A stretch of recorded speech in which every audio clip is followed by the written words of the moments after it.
Get ready. Space Harrier a été conçu par le game designer japonais Suzuki Yu pour Sega et édité en 1985 sur borne d'arcade. La bande originale de ce rail shooter a été composée par Miyauchi Hiroshi et comporte une dizaine de morceaux différents qui accompagnent en particulier les combats de boss. Mais c'est le célèbre thème de Space Harrier, la musique de niveau, que nous allons décortiquer aujourd'hui.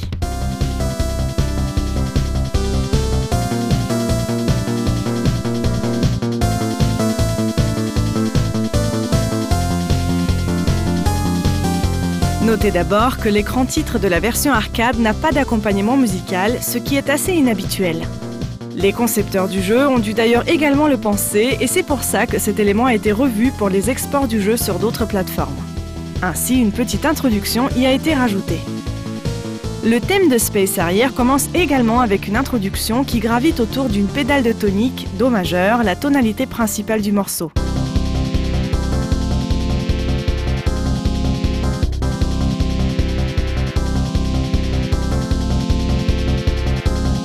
Cette introduction est suivie par le thème principal du jeu, une mélodie lyrique et assez lente, posée sur une basse active et pressante.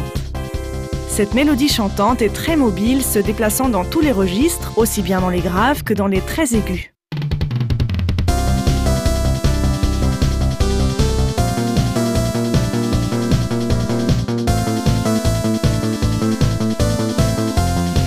Ces progressions sont très variées avec des intervalles en tout genre allant de la seconde mineure jusqu'à l'octave en passant notamment par des sixtes mineurs et majeurs.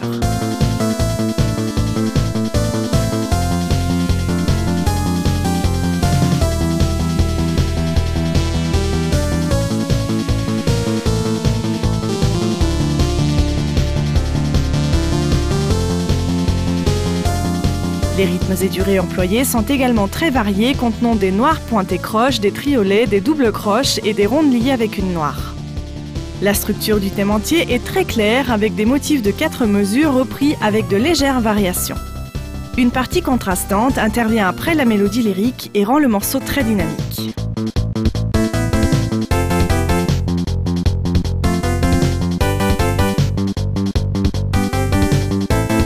Miyauchi Hiroshi réussit à traduire en musique un certain nombre des éléments du gameplay de Space Harrier. Tout d'abord, il s'agit d'un jeu d'action qui reste constamment en mouvement et qui demande aux joueurs une attention et des réflexes hors pair. Le défilement constant des paysages est musicalement transcrit par une basse régulière et rapide qui reste toujours active et qui garde l'esprit du joueur en alerte.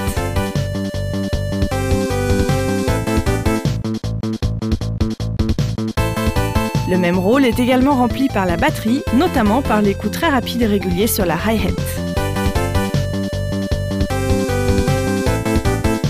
Pendant tout le morceau, la mélodie ne se posera jamais sur la tonique de Do. La tonalité principale du morceau reste néanmoins toujours sous-jacente à travers un contre-champ situé dans la voix d'accompagnement beaucoup moins audible que les autres pistes du morceau. Cette voix va tourner autour du Do de manière conjointe pendant toute la première partie du thème.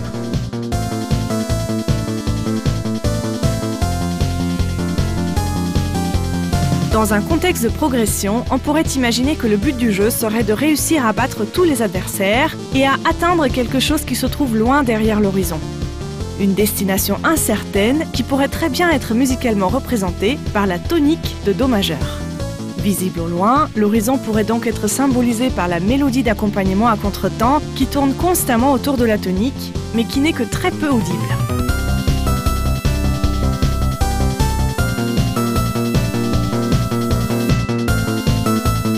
Et tout comme notre personnage ne réussit pas à s'approcher de son but, la mélodie ne fait que frôler la tonique sans jamais l'atteindre.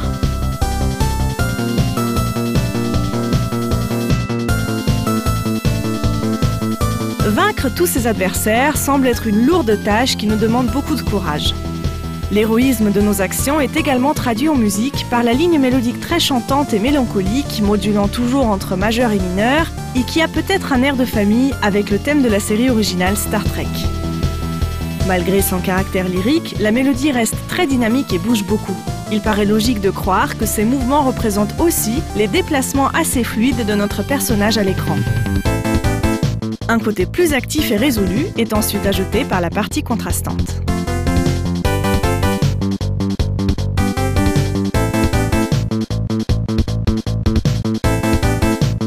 L'association entre une mélodie lente et un accompagnement très actif donne à cette musique un air de voyage et un caractère héroïque, aussi par les grands intervalles et la figure typique de la noire pointée croche entre le retard de Fa et le Mi dans la mélodie.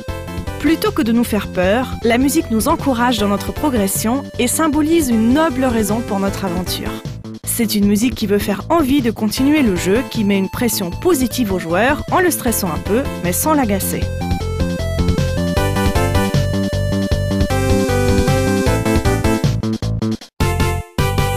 Dans le contexte musical du jeu, ce morceau figure à la fois comme thème de niveau, mais aussi comme musique de victoire, car il intervient toujours directement après un combat de boss. Or, les combats de boss ont des thèmes spéciaux plus dissonants et inquiétants. Réentendre le thème devient ainsi aussi associé à un sentiment de soulagement et de joie, et les premières notes de la mélodie peuvent donc aussi s'apparenter à une exclamation de victoire après une bataille rude. Nous avons d'ailleurs pu découvrir ce double rôle musical dans l'épisode sur Gradius.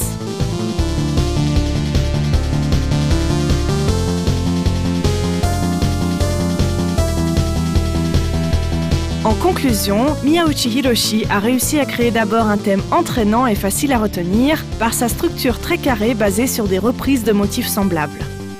Il a ensuite traduit en musique les éléments du gameplay, comme la progression constante de notre personnage, le désir d'atteindre le but, l'horizon, le défilement du personnage à l'écran, l'air héroïque et le sentiment de victoire.